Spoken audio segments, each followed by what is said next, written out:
This is AFTV VIP, the official web app with members-only content, has no ads and a live in-game match centre. The bias predictor, it has daily polls and the AFTV 11 selector. Just one click away. Morning. Good morning, everyone. It is Wednesday. Tomorrow we have Mulder. I hope you're all well. Where you're watching from, let us know and what time it is. We love that in the morning. Now, I'm going to quickly clear up, not a mistake, but I'm going to clear something up because people have been saying things like this in the comments. You know me, I read the comments before we start every morning. NXV 100, why forget Pepe and it's unnecessary. Again here, Solak says, I think AFTV has an agenda with Pepe issues. It's boring, over the top. I suggest forget AFTV, get a life. Now listen, what we meant by forget Pepe, this in the title, means we're forgetting about the new, we're moving on, okay? So allow the morning shots, please. It's early doors. I'm getting caught with stray bullets, okay? So forget all that. We're moving on from the news of Pepe. We're moving on to great news today. Obviously, a lot of youngsters travelled for tomorrow's game. And before I get deep into it and we discuss the youngsters and other things that have been going on, I have to bring in my guy with the smiles and positivity, James B. I'm good. How are you? Yeah, good. No, I just want to address that thing you mentioned as well. The point of the title and the discussion is that let's be excited because we've got some youngsters coming through. We've got a Europa League game. I think if we win, we qualify.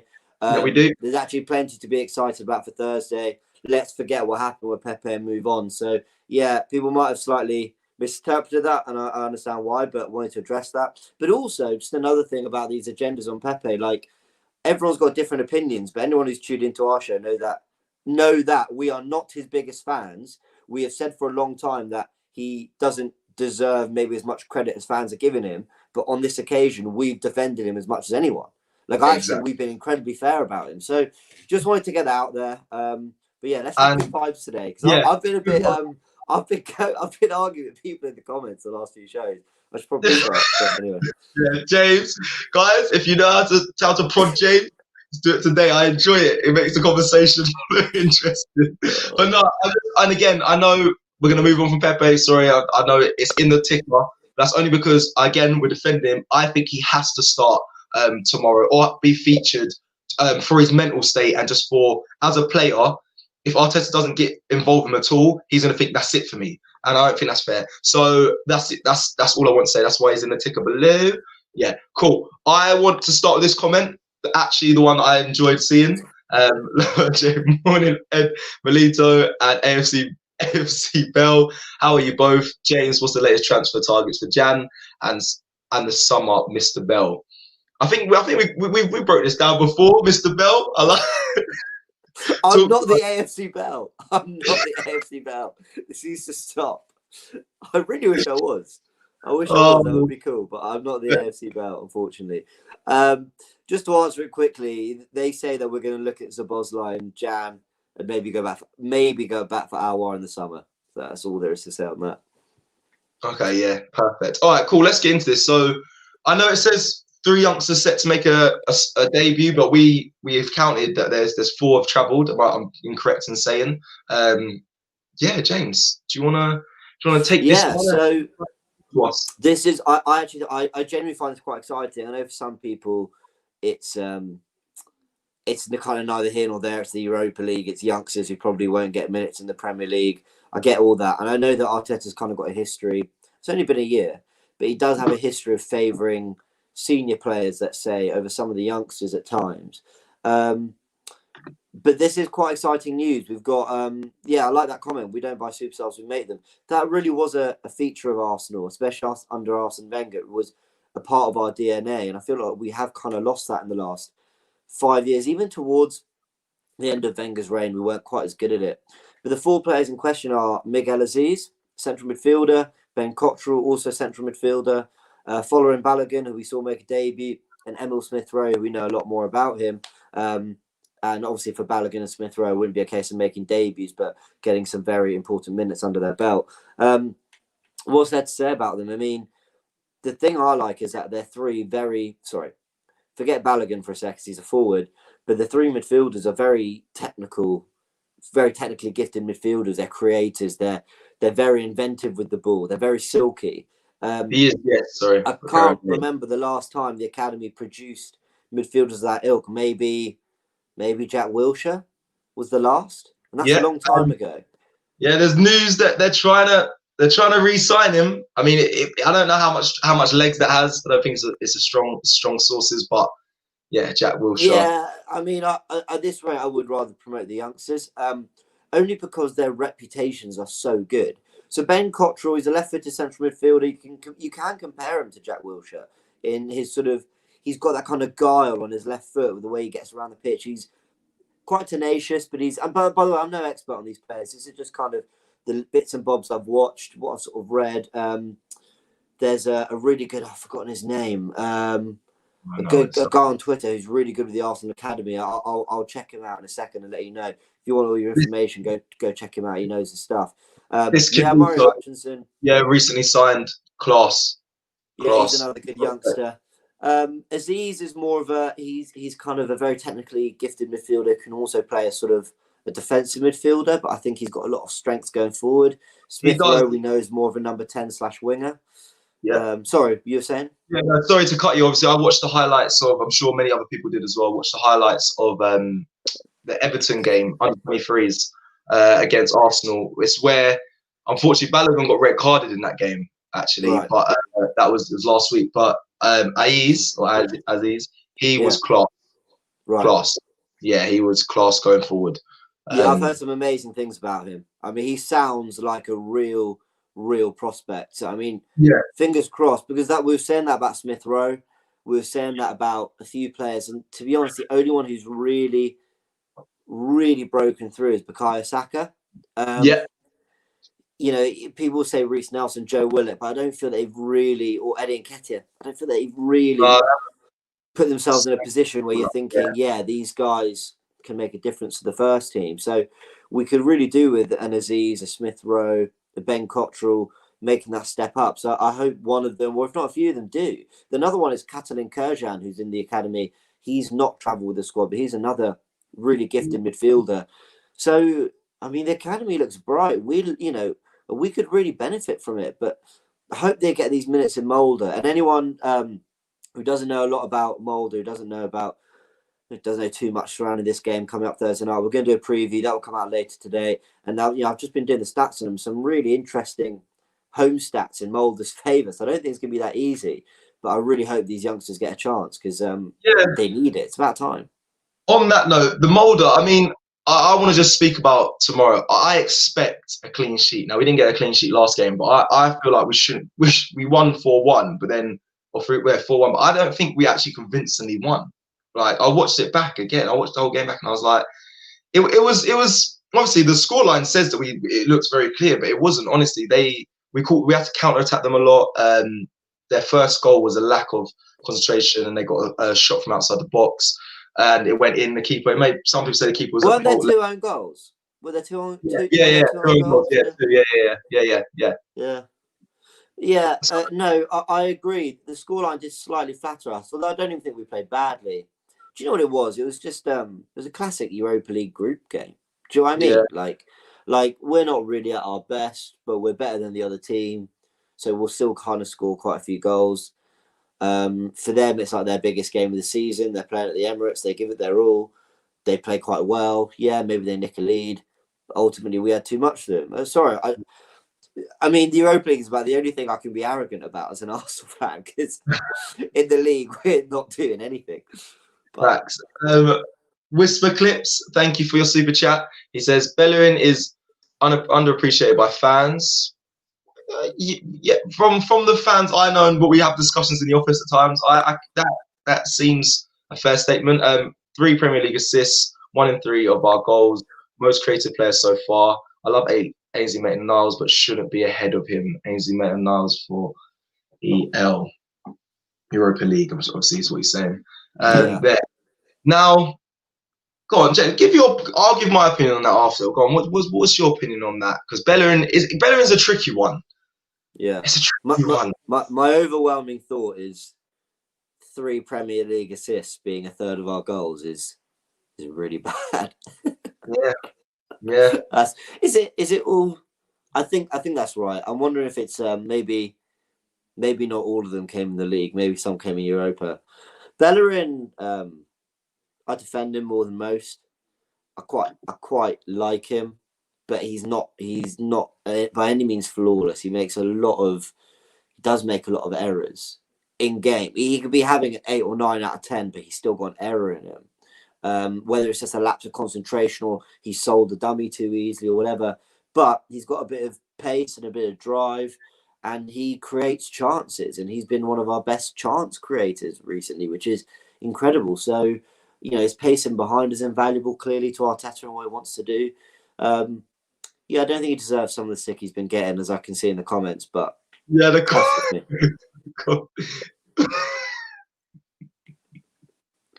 I'm sorry. To that. Sometimes, yeah, like I'm trying not to be hard. You know me, I'm the media. I'm trying to be mediator here. But some of the comments, you look, you kill me. My morning, it starts by just pure laughter. Bellerin, my thoughts now. What people are saying in the comments, it kind of backs up the super chats point by saying we don't give enough credit. But my opinion is, at the end of the day, I feel like Arteta, he has his favourites. We spoke about it before. I think Bellerin is one of his favourites. I don't think he's massively consistent in his play of like technicality. I don't think he's the most technical player. I think going forward is his best attribute. I think defending wise, it's not the strongest. I know James backs me here and says Ainsley Maitland-Niles probably tips him with a level of ability, defending, and strength, and that with speed now. But the only thing what I agree with the super chat previously was that he does create us. I think he might have a bad game, but he will create one chance that gets us a goal or a vital chance in the game, and that happens regularly. Like he may have a stinker, but that one drive, for example, that happened against Leeds, he drove through the midfield and set up. I think it was Saka or Aubameyang. It was Saka or Aubameyang to get our one of 2 shots on target. So, I mean, he's got that in him. I'll take a comment if you don't mind. Go on. This is just taking it back to the academy discussion. Nyombi Peter, thanks for your comment, even though it's slightly critical of me, but that's fair enough. Which academy that looks bright when players like Balogun are on the verge of leaving the club without being monitored? What are you people talking about? Look, I don't. Thanks for the comment. I don't claim to be an expert on the academy, so fair. Some of the stuff I say might not be 100% spot on, but I slightly disagree with what you're saying, because I think Balogun's on the brink of signing a new contract and staying. I think Arteta's helped convince him that he has a future at the club, so that's obviously important to take into account. That it doesn't look like he's off. But we've produced some decent players. We see what Eddie Nketiah is doing at under 21 level. Like having a good academy is not just about developing players that are going to walk into your team and make you better. It's about developing players that then have a good sell-on value, that then bring in good revenue for the club. If you know what, they don't quite make it our level. Eddie Nketiah is probably a good example of that. He does a job for us. He's quite good, but he might go for 15 million, in one summer. Reece Nelson, there's no doubt he's got talent. Bukayo Saka, unquestionably. Joe Willock, more than capable of playing at a Premier League level. Maybe not at the level Arsenal want, but definitely at a Premier League level. Who else? I'm just rattling off names now. Hector Bellerin came from the academy. So I think the academy is better than you think. And if, the reputations of Cottrell, but mainly Aziz, Balogun, Smith Rowe, they're really up there. So, I wouldn't sleep on the academy just yet. I think there's some good stuff happening there. Cool. Yeah, that's said everything I need to hit. Sorry. Bring that back up. I was trying to get rid of that comment. Bring up your super chat. Perfect. Super chat from Lloyd Pope, a regular. Thank you for that. Quick question. Going on what P. Morgan said on this morning about H. Kane being a gooner, would you sign him? Oh, imagine a duo with Over insane. Soul Camel round 2, it's Camel round 2. Love the content, lads. Thank you, Lloyd. Now you're throwing in questions. Do you know what? Hopefully, I'm gonna just move this one just like this over to James. I'll let him deal with this one, and then if any of you guys in the comments disagree, you know the man to speak to. Now, Jackie, yeah, go on. Do you know what? Harry Kane being in our squad would he would do the job that I think Arteta wants Lacazette to have done, and what we actually need, in my opinion. If the link up was there, I don't know. I mean, yeah, I believe him and Aubameyang will have the same sort of link up as him and Son. So I just don't know how I feel about a Tottenham player coming over. No, do you know what? No. I'm gonna put no. Let's put the rivalry behind. I would take Kane. I would. I mean, Adebayor went to Tottenham and look what he did to us. So I just feel it would be good if we could get revenge in that sense, like the Sol Campbell route. He's I hate to say it, but he's just too good. Like, of course I'd take him. Yeah. I mean, maybe he'd help get the best out of someone like Aubameyang on the left. I wouldn't swap Aubameyang for Kane, though. That's a very different question. If it's a case of having both in the team, I would love that. But if it's a case of having one or the other, I'm not saying one is better than the other, but I just love Aubameyang. I love what he represents. I love how he is as a captain. A lot of people say he's not a captain, but I disagree. You see the kind of aura he has in the squad, and I wouldn't trade him in for anybody else's striker, only because I also know in a proper free-flowing attacking team, Aubameyang scores as many goals as anyone else. So, interesting question. Sol Campbell round 2, that would be fun, but also worth pointing out that will never happen. But thanks for the comment. Yeah, thanks. There's a lot of Bellerin debate in the chat at the moment, but yeah, I think people they're proper going at it. I'm just saying. My point, like I said before, I just know Arteta favours him.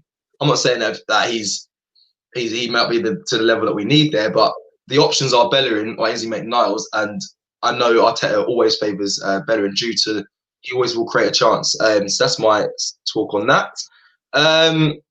We're going to move on quickly to Thomas Partey update. Obviously, he put an Instagram story up of him in the physio room about 22 hours ago, so yesterday, and I don't believe he travelled for the Europa League game, or he didn't, because obviously he won't be risked. It won't be risked for Europa. Yeah, so that's the update. He won't be involved tomorrow, but I assume we're going to see him on Sunday. I can't believe how long this injury has taken, especially with how minor of an I don't know how minor it was, but they said it was a minor injury. So I don't know why it's taken so long for him to return. You know? Yeah, I mean, and let's hope he is fit for Wolves, because he's exactly the kind of midfielder you want when you're playing against Wolves. Yeah. They'll sit back, they'll make it difficult. They love to counter, that's what they're very good at. But they'll take the game to us as well. Just because you're counter-attacking doesn't mean you're not having a go, if that makes sense. He's very much the sort of player you want to counter the counter-attack. You know, when they're coming at you, he sweeps up. He's very good at dominating space and winning the ball back in that position. So, oh my! I'm sorry. It's all right. So yes, I hope he's fit for Sunday because we need him. But God, the banter in the comment section today is strong today. Yeah. Do you know what? Yeah, this comment here. Sorry, we're just differing between subjects, but keep coming because I'm reading them and we'll talk about them. Bellerin's pace merchant. Now, I actually think Bellerin's pace is it used to be his top asset, and probably actually he was rapid. He was faster than most players in the Premier League, but now I think a lot of the players have caught up to him. I feel like he's lost a yard. He might not even lost a yard of pace. I think the Premier League has got faster in play, in personnel. So this is why I feel his strength is really going forward. I don't think defending in that. I think the pace he used to rely on is not there to a sense, and it happens to a lot of players. So that's my thoughts on that. This one here as well. Operan Phelan says, what about Pablo Mari? He's training as well. I think he's back fit. No, he's training. I don't know if he's back fit yet, but I know he's training. I don't know if he travelled. I don't know if he travelled either. And I'd like to see him involved. I really do. Do you know how hard it is to get a full squad list of the players that travelled? I don't know why we don't have photos from our special sources of like them getting on the plane. Like, surely. Do you know what I mean? Like, surely that there should be photographers out there snapping up the players travelling. I don't know. I'm just it's quite frustrating if I'm honest. I'm having a little look now, but have a little look. Yes, Runnison is set to start tomorrow, which I read. I'm quite sure that's going to happen as well. So it'd be good to see Runnison start, because recently we've seen Leno play a lot of the Europa games. I know Runnison did play one, but Runnison. But I want to see more of Runnison. I don't know why he's not being involved. Like, but also for me, it's less about wanting to see more of Runnison and more about wanting to see less of Leno, because he's played so much football. It only takes for an awkward fool. Or his last injury against Brighton came from landing awkwardly on his knee. Oh yeah, and I just don't think we need. I don't think we need to be risking certain players that are. It's not a word. I'm going to make it up. Should be unriskable. We should not be putting Leno in these sort of positions anymore. The group's pretty much done. I think we have to win one of our last three to basically guarantee qualification. Although beating Molde would be a big, I think beating Molde would secure it. I'll just play Runnison. I wouldn't even tempt it. And basically, are we expecting to be peppered by Molde for the game? Like, I really hope not. In which case, you don't need Leno. Let's just be careful of what we say. It goes like, no, we shouldn't. We'll lose 3-0 now.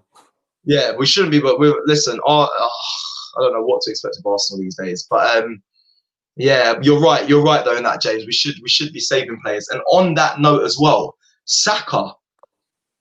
I hope he hasn't travelled. I know it sounds quite harsh, and I'm a big fan of him. But with the risk of injury, obviously he got injured in the game against Leeds after coming off the bench.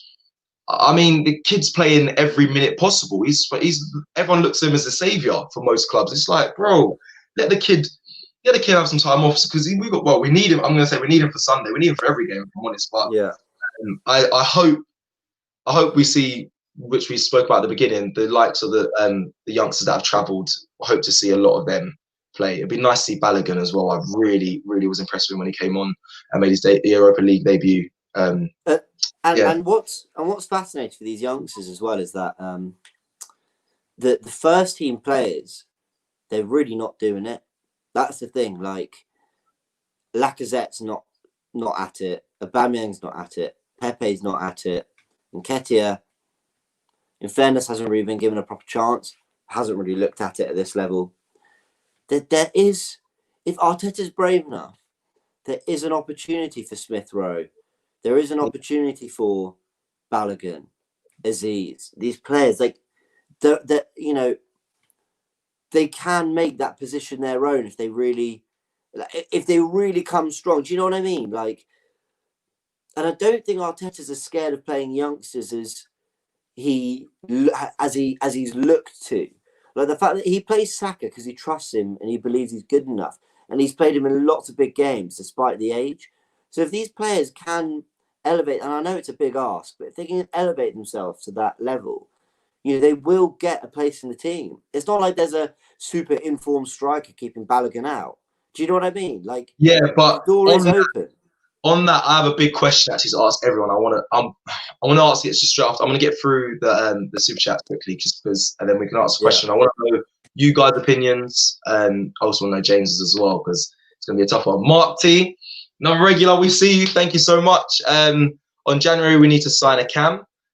I agree. We don't have any at the moment in the squad, and we know Ozil will not be involved anymore. I'm thinking Aouar, Luis Alberto from Lazio, and my personal pick, Gomez from Atalanta. Yeah, I mean Atalanta, I think. Yeah, Jobbersley as well. It'd be nice. And do you know what? I can't make a decision. I think all creative midfielders. We need one. We need someone in there. But I don't know who's best fit for Arsenal. I don't know much about Luis and Gomez. I guess I don't know. Much about them yet. Yeah. So but I agree. I do agree. We need a cam. Do you think we need to make it? Well, yeah, we have to make a signing. I don't know if we will. When we did the research, it was unlikely. It was more going to be wait till summer. But I don't know. What do you think? Yeah, we've got to address it. I agree. And what he's pointed out there is that there are loads of options. There are. Emi Buendia wasn't mentioned. Szoboszlai's release clause is 25 million. There are options. I think it's the fee. Or you promote from within. Yeah, I think it's the fee that'll be the determining factor as well, and whether obviously the business behind it, who will accept what and what club will accept what. But I think Someone's just mentioned Isco in the comments. I mean, it's true. Supposedly he wants to leave as well. He wants a new yeah, challenge. he was linked. We did a show about that. We spoke about that. He was linked to Arsenal. Yeah. I wouldn't be angry at that. No. They obviously, it was Ericsson or Isco. Remember we did the show and we said Ericsson, Isco. Now I would take Isco all day.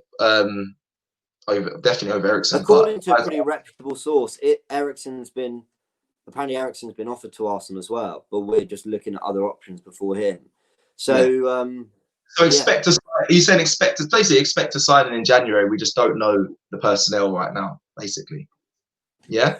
Yeah. Another really good question here. I'm just going to bring it up. Yeah. Mohammed says Arteta's use of youth record is more like Jose than Pep. Look, there is a lot of truth to that. I agree, but I think what I'm saying is if they do elevate, and I know it's a big ask, but if they elevate themselves to that level of Saka and have that impact. When Saka came in, he wasn't perfect. You know, he looked bright, but he was by no means perfect. And Arteta was still willing to persist with him, and he's looked better and better. And now he's sort of evolved his game slightly, and I would say he's got even better under Mikel Arteta. So what I'm saying is, the opportunity is there for the youngsters. Like it's not like it definitely won't happen. They're gonna have to work a little bit harder than they might have had to for other managers, but the door is open.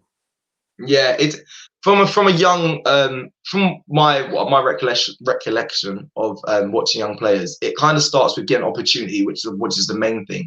Maybe not the Europa League. I'm talking about in the big games like the Prem. A young player will have an opportunity because someone's injured or gets a few minutes. Come on, burst onto the scene, do something crazy, score a goal, have an amazing game, and then they slowly get integrated into the first team. If you look at all the young players that have burst through, think about their come-ups at any level. Any club, sorry, that's what happens. They burst on, and then they just get slowly integrated. They're not regulars, but they normally have a big impact. A lot of players that we have at the moment, apart from bar Saka, haven't really come on and done a mad impact on a game, and then solidified their spot, in my opinion. Exactly. Yeah. People literally bring it up here. I was going to quickly do this one, sorry, as well. Kevin Thompson, thank you for your super chat. Thank you very much. I want to ask a question before we wrap. Well, before we wrap, I don't know. We'll carry on. Big question. People, everyone watching and listening, James, yourself, who starts up top? Because this is a difficult question. You've got Bellerin who's travelled, and I'm sure people want to see him, right? Then we've got Lacazette, who's going to be angry that he didn't feature in the last game. So for team morale and whatnot, he kind of has to have some involvement. He might not. He might be mature enough to say, do you know what? I get it as long as I'm playing against Wolves. So we've got that situation. Eddie Nketiah also going to be angry that he wasn't featured or he didn't get this at Leeds. So that's three people fighting for one spot. And then we've got to look at all the wing spots, things like, the Willian, Pepe, other youngsters that want to fill the wide positions. Like, I need to know what do you honestly, guys? Who takes that spot? Who would you like to see take the starting spot? It's a difficult question in my opinion. I don't know. I wouldn't have to answer it. I go for a front three of Pepe, Lacazette, and Nelson. Thank you, Lucas. Sorry, Lapola. Thank you very much. That's Lynn. Appreciate that. Yeah, I'd go for Pepe, Lacazette, and Nelson personally. I think Nelson, he's not played enough this season for us to feel like we need to protect him ahead of Sunday. I think, if anything, he needs the game time for sharpness and everything. Pepe, because it's the only time he can play. And I think I want to give him the opportunity to, to put in a good performance, remind people what you can do. Yeah. That's what a lot of people say. Maybe this is the wake-up call. Like, there was a suggestion in Pepe that maybe for all the problems, the managerial problems, systematic problems, everything, maybe Pepe didn't quite always give it his all. I don't know if that's fair. I mean, it's just what some people are suggesting. This may be an opportunity for him to come out and go, right, do you know what? Like, I'm sick of this. I'm a proper player, and I'm going to go and show it. Even if it means, do you know what? It sounds really bad to say. Even if Arteta's given him really particular instructions and he's thinking, no, I'm going to play my game. I'm going to show you that I'm quality. Because the way you're trying to make me play is reducing that. It's restricting me. I don't know. These are just suggestions. you know, we've all had it where sometimes, well, it's not just in football, and just in work or anything. Never at AFTV, Robbie. I've never done this, but like just in life, where where you know, you're being sort of talked down to, or you kind of, you know your boss is wrong, maybe, but you know, you feel like you can't reset, and you just one day you just snap and you go, I'm just going to do it my way, and you're right, and you end up being right. Like, you know, sometimes you have a moment where actually, I hope Pepe gets that. I hope. I'm not saying Arteta's wrong. I'm just saying if it is a case of Pepe being frustrated by the way he's being coached or what he's being asked to do, then do you know what? Just go out there and play football. Just go express yourself. Do your thing. Quickly on that note, that's the as a player, that is the most difficult battle with yourself mentally to overcome.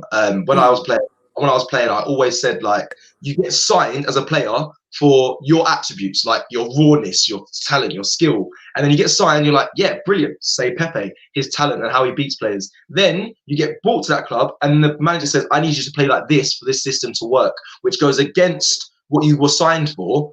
And you have to then adapt to it. And then once you're not adapted to it, you get dropped. And it's like, well, what do you want me to do? You signed me because I was this player. Now you want me to be this player, but that doesn't work with me. And that's how most careers, as sad as it is, it ends. It's so difficult being as a player in the high level. Like, you have to be able to adapt. And I honestly do feel for him. As much as he's made many mistakes, I do feel for Pepe, and I feel he does need to have that thing where he's like, you know what, let me just play it how I want to play. Let me express myself. But it can be anything as simple as, because if Pepe feels like he doesn't have a future at Arsenal anymore, and that ultimately they're going to look to sell him, if I were him, then I'd just be doing everything to make himself look like a good player. Like, you know, if it's a case of Arteta saying, right, I want you to hug the touchline and get the ball really wide, and he's thinking, well, I'm not going to do anything from there, so I'm going to come inside. Do it. Come inside. Like, I don't know. Maybe that's not really a good thing to be promoting and pushing. I'm just saying, for his sake, I think it's about time we see him express himself a bit. Yeah, let's move on, because I know everyone said we weren't going to speak about Pepe, but it's difficult. Lloyd up again, Guy. Thank you so much, Lloyd. Appreciate it. Expects player in January. Flip's sake, I didn't even pre-read it. Yeah, we wish. I would take Messi all day. Now, this keeps coming up. No. And he's a Chelsea fan. Whiskey, hot dog. Do you know what it is, yeah? People watched yesterday against Rennes, and they thought, yeah, Giroud, he's the man. And I'm just like, do you know, I get it, because I actually looked at his stats for France, and they're incredible.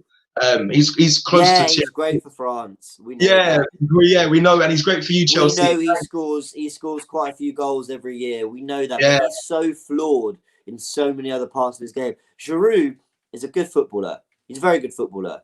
He was probably unfairly hated on at Arsenal. Like, he did better than we all gave him credit for. But at the same time, he was never the answer, ever. He was never gonna, do you know what I mean? Like, he was never gonna be a title leading striker. So I wouldn't take him back, personally. Yeah, fair. I mean, he scores a lot of goals with his head coming off the bench, but again, Giroud in our squad right now would not benefit. I feel like people, like I said, he's an off the bench guy. Don't get me wrong, he does do well when he comes off the bench, but it's like we don't need an off the bench guy right now. I'll tell you that. We need someone to fill that spot and converting goals regularly. Agreed. When I asked that question of who should play false nine. Oh, please, I never want to see that again. Loco Coco says Balogun, Willock and Nelson. A lot of people I'm seeing in the comments, it's a very youthful front three that everyone wants to see. There was more super chats, so apologies. I'm going to try and pick them, get them back up. We just had a long talking topic on that. I think they might have just disappeared. Cool. So, James, you done your three as well? I still don't know. I've seen a lot of comments here. Just everyone's just saying, again, a very young. Wilshire's a false 9. Saka injury update. We don't know much right now. We all just have fingers crossed that he didn't travel, in my opinion. I hope we should hear more today. And by the way, we're going to do a live as soon as Arteta's done his press conference. So check out for that as well. We'll go through everything he said, because I think that'll be quite an interesting one. James got some admirers. I'm not, unfortunately. Right, guys, we're gonna have to bring this to a close because we're over time, which is good. We've Pepe. Sorry, let me get a few more people that are just saying Pepe, Eddie, and Nelson. I think a lot of people want a young front three, which I'm not mad at. I'm definitely not mad at. Tomorrow, and we should beat them. Get your boots. Okay, cool. Right. Anyway, thank you all for watching. But before I go, big news. Hey, so tonight, Robbie is doing a live with Kevin Campbell. I mean, I don't even say any more than that, really. 7 p.m, same as what we're doing here, but he's going to be with Kevin Campbell. I don't know what else you really want me to say. I think that's big enough. You got the Don Robbie and Kevin Campbell having a discussion. Very interesting. I'll be there, not in it, sadly, but I'll be watching. So, guys, make sure you stay tuned for that, 7 p.m. Again, Robbie and Kevin Campbell, not one to miss. Make sure you check it out. And for me, thank you for tuning in. Again, thank you for the regular views and for watching. We really appreciate it. From myself, Cecil G, and James B. Have a lovely Wednesday. Tomorrow, we've got Mulder. And stay tuned for more content at AFTV. And to leave, as always, the new AFTV app. Take care. This is AFTV VIP, the official web app with members-only content, has no ads and a live in-game match centre. The bias predictor, it has daily polls, and the AFTV 11 selector. Just one click away.